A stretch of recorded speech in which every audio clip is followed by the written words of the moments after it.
그 이단에 못지않게 분발해야 되는데 우리는 그런 열심은 없는 것 같아요. 다는 아니지만 저는 토요일날 언제 이렇게 나오다 보면 추운 날도 그 여호와 증인들 표현도 안 해요. 그 파수대 갖다 놓고 둘이 딱 서서 그 사람들은 바지 입으면 구원 못 받나 봐.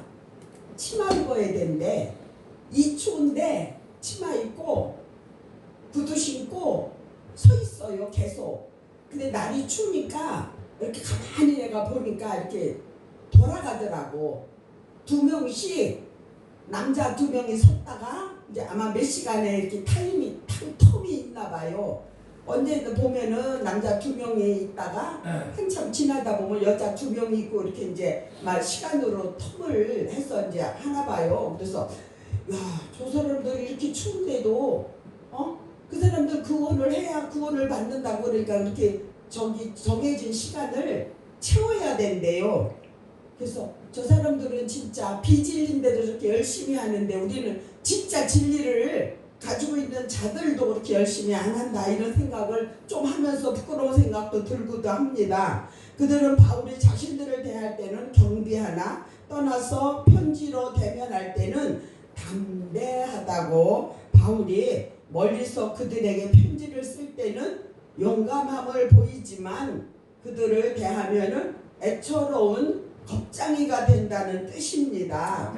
가끔 고상한 덕을 묘사할 때 사용되지만 본절에서는 나약한이라는 의미로 사용되어 경멸의 뜻을 지니고 있습니다. 아멘. 담대한을 좋은 의미로 사용되었지만 여기서는 비겁한 자가 위험에 있을 때 뻔뻔스럽게 잘난치 않은 모습을 보이는 의미로 사용이 되었습니다. 아멘. 바울의 대적자들은 바울을 향하여 항상 세상적인 가치 기준과 동기에 따라 행동하며 철저히 인간적인 사고와 방법을 따라 행한다고 주장을 합니다. 네. 고린도 교인들의 비난에 대해 자신이 개인적 권위를 지키게 하기 위해 본장을 기술한 바울은 나 바울은이란 말을 하면서 복수적인 형태를 썼습니다. 에베소서 3장 1절에 이러함으로 그리스도 예수의 일로 너희 이방을 위하여 갇힌 자 된 나 바울은 그는 자신에게 부여되어진 어떤 직책도 내세우지 않고 순수한 모습으로 자기를 비난하는 자들을 향해 답변하고 있습니다. 자신의 직책과 위치에 따라서 자신의 인격이 한가름 날 수밖에 없는 세태 속에서 본연의 모습을 소개하기란 매우 힘듭니다. 그러나 바울은 자신의 권위를 침해하면서 인격을 모독한 자들을 위하여 오히려 그들은 온유한 간용으로 대했습니다. 그리스도의 사도라면은 어떤 경우라도 이러한 태도를 보여야 한다는 바울의 신앙을 보여준 것을 말하고 있습니다. 아멘. 우리도 이런 점은 배워야 되는데 그게 하루아침에 되는 건 아니더라고요. 화를 내면은 내가 화를 내지 않고 좋게 받아줘야 되는데 화를 내게 되는 게 우리의 인간의 참 모습입니다. 이 점은 예수 그리스도께서 우리 인간들에게 보여주신 성품이기도 합니다. 마태복음 11장 29절에 나는 마음이 온유하고 겸손하니 나의 멍에를 메고 내게 배우라. 그러면 너의 마음이 쉼을 얻으리니. 아멘. 온유함은 자신의 앞에 부딪히는 어떤 역경이라도 참고 사명을 감당하는 예수의 모습에서 발견할 수 있는 성품이라 할 수 있습니다. 아멘. 간용은 다른 사람의 사정을 생각해서 친절한 판단을 내리는 것을 말합니다. 아멘. 자기를 무시한 자에게 악을 품지 않는 성품을 말합니다. 성품은 곧 온유에서 나왔고 온유한 자로 선악을 구분할 수 있으며 악을 미워하지만 분노를 앞세우기보다는 긍휼히 여길 수 있는 사람입니다. 이는 그리스도의 종이 지녀야 할 기초적인 성품이기도 합니다. 우리 모두도 이와 같은 성품을 소유한다면 우리들의 속한 가정과 사회, 교회의 불균형과 모순, 다툼이 있다 하더라도 그것을 아름답고 화목한 새로운 환경으로 만들 수 있습니다. 누가복음 6장 29절에 내 입뺨을 치는 자에게 젖뺨도 돌려대며 내 겉옷을 빼앗는 자에게 속옷도 금하지 말라. 그들은 바울을 육체대로 행하는 자로 여겼습니다. 그들은 바울을 하나님께서 공급하시는 영적인 힘으로 살지 않고 마치 짐승의 지혜를 빌어 온 자같이 육체의 노예로서 살아가고 있다고 비난을 합니다. 바울은 성도들과 가까이 있을 때는 겸손한 척하고 멀리 떨어져 있으면 교만하다는 것입니다. 그들은 처음에 바울을 겁장이로 불렀으며 이제는 바울을 타락한 이기주의자로 그리고 음흉한 기회주의자로서 자신의 권위를 보호하려고만 한다고 생각을 했습니다. 이와 같은 비난에 대해 바울은 필요하다면 자신도 언제든지 담대해질 수 있지만 자신이 그와 같이 되지 않도록 고린도 교인들 스스로 잘못을 고칠 것을 바울은 원했다고 고백을 합니다. 즉 바울은 그들을 향해 징계를 가하기 전에 모든 잘못된 것을 바로 잡으려고 하였습니다. 이런 바울의 태도는 이제까지 그가 보였던 부드럽고 요청하는 자세와는 달리 단호하고도 공격적이었습니다. 이것은 잘못된 그들의 자세를 고치기 위한 방법이었다고 고백을 합니다.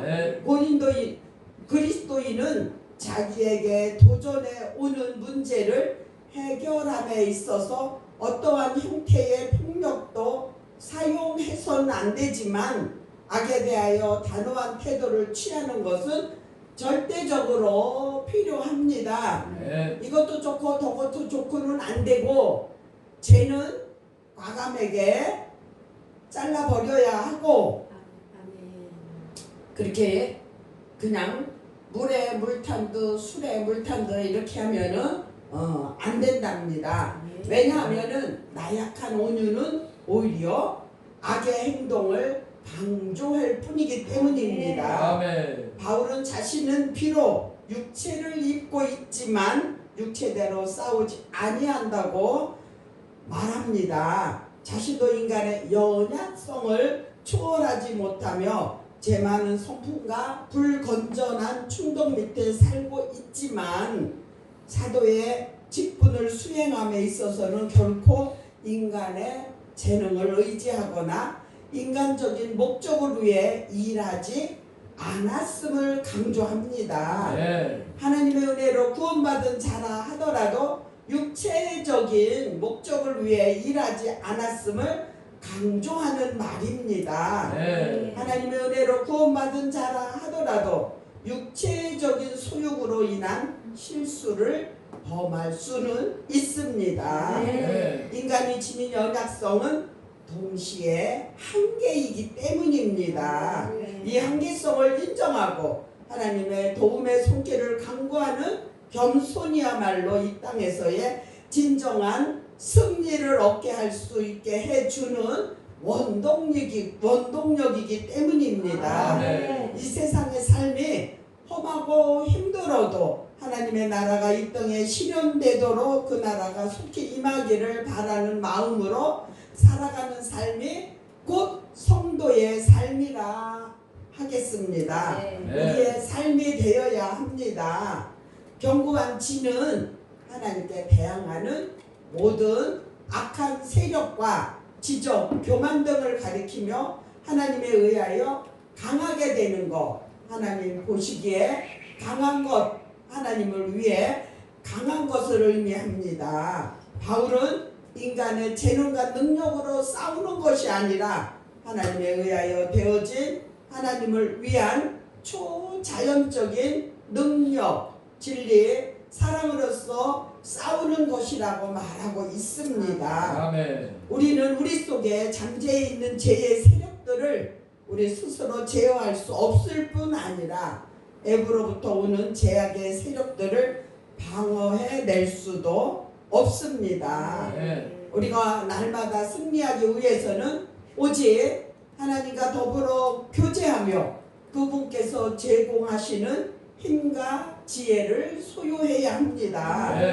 이 세상 사람들을 미혹하는 허황된 계변을 가리킵니다. 허황된 계변에 젖은 사람들은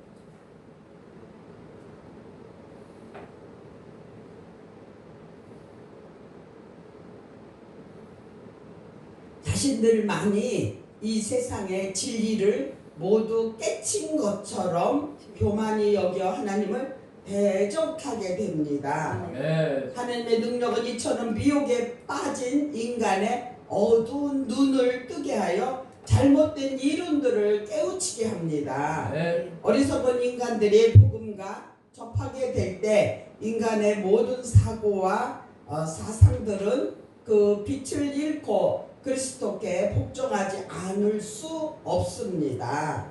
바울은 십자가의 도가 멸망하는 자에게는 미련한 것이요 구원을 얻은 우리에게는 하나님의 능력이라고 말합니다.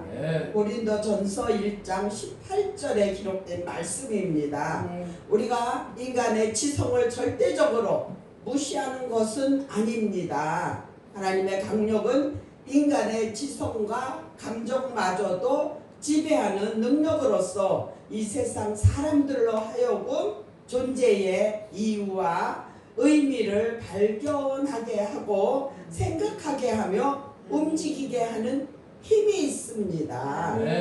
우리로 생각할 수 있게 하시는 하나님의 능력에 복종하며 그 뜻을 찾으며 그 뜻을 실현시켜 나가는 삶이 우리에게 원하는 것입니다. 출애굽기 19장 5절에 세계가 다 내게 속하였나니 너희가 내 말을 잘 듣고 내 언약을 지키면 너희는 열국 중에서 내 소유가 되겠고.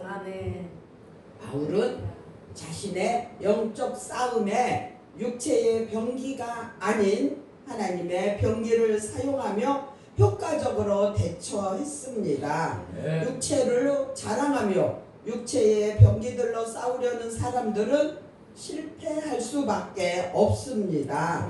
우리는 학벌이나 문벌, 이론 등과 같은 육체적 병기들로 복음을 전파하는 하나님의 병기에 대처하여 싸워야 합니다.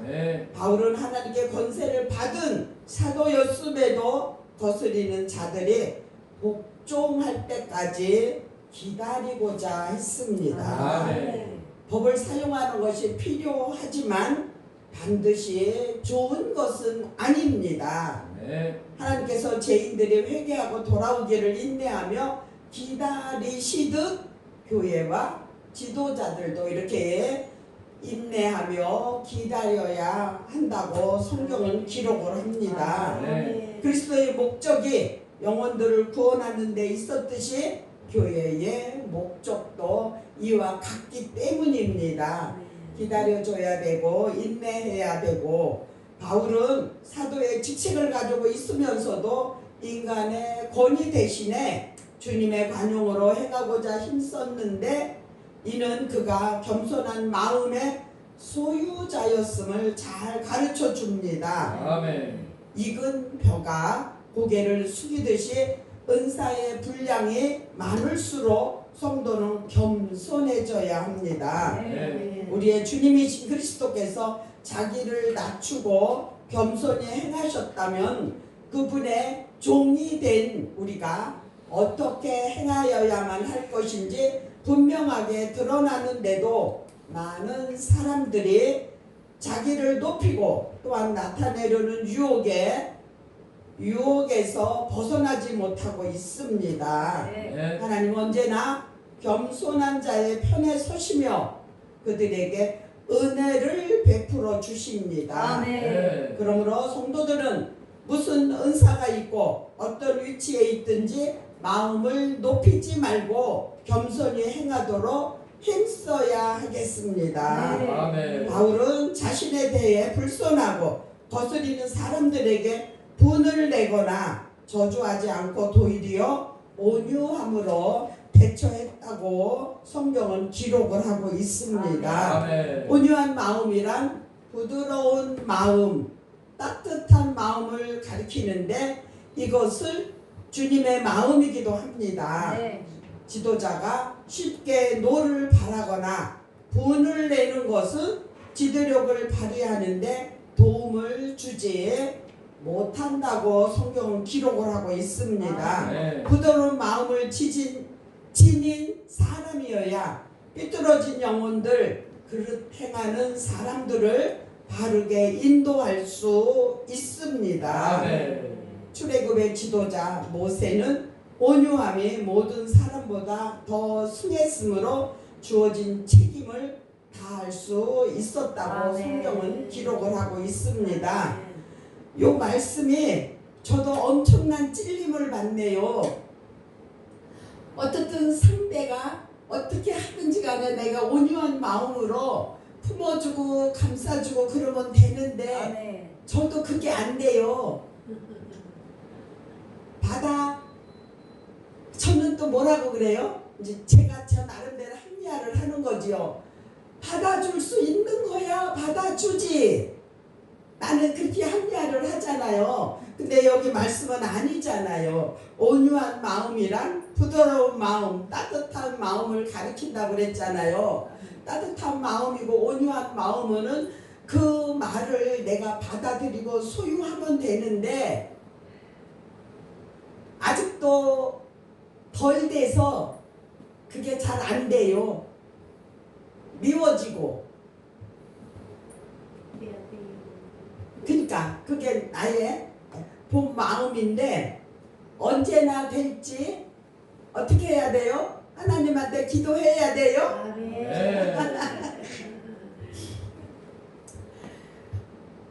제가 우리 언니가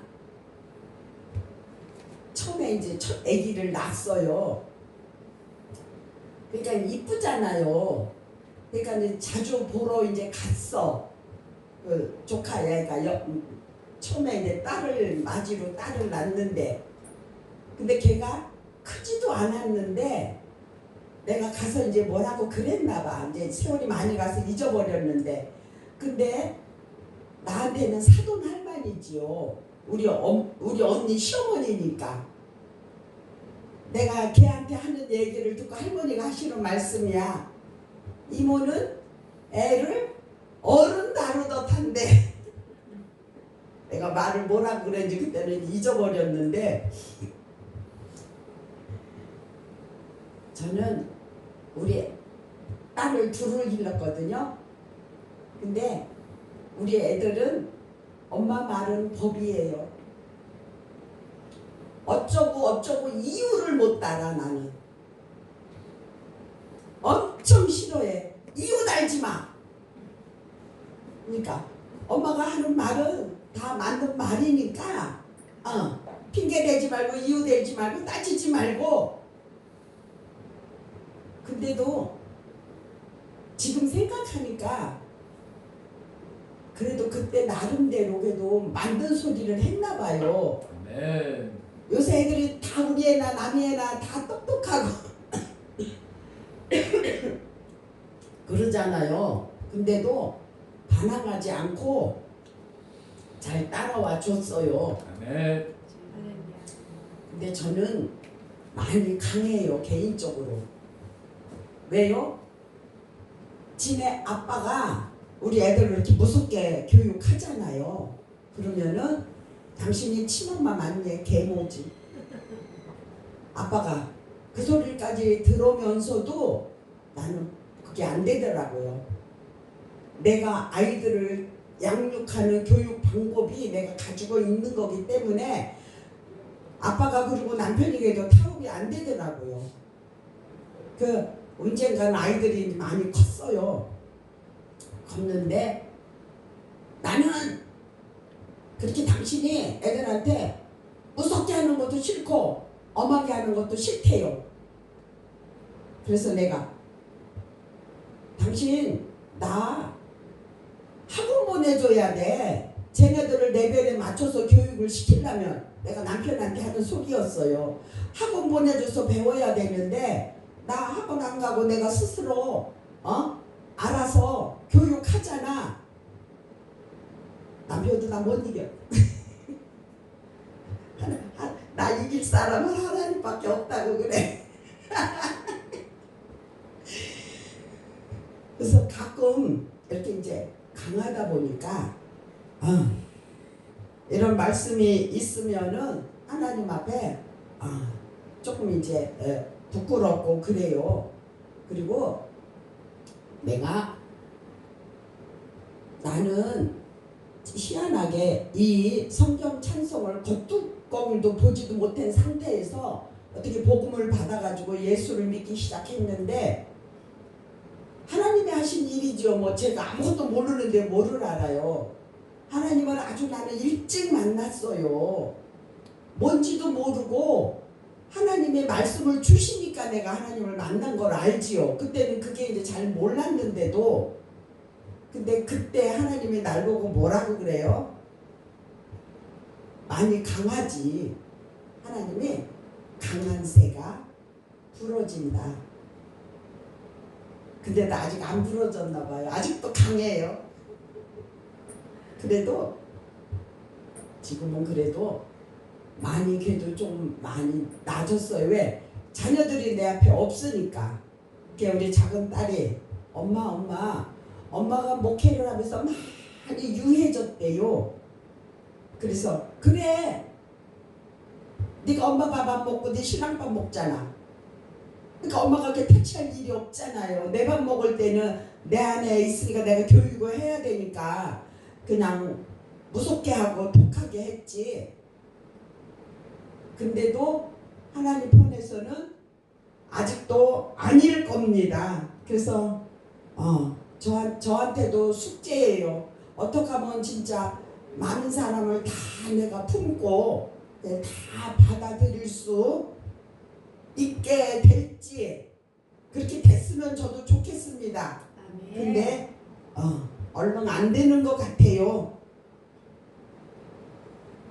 이게 모세는 온유함이 이 모든 사람보다 더 승했으므로 주어진 책임을 다할 수 있었다고 기록을 한 것처럼 나도 얼마나 살지는 모르잖아요. 이제 70을 넘어 80을 바라보고 사는데 그동안에 하나님의 마음에 드는 사람으로 살다가 하나님 앞에 가는 게 제 소원이고 제 꿈입니다.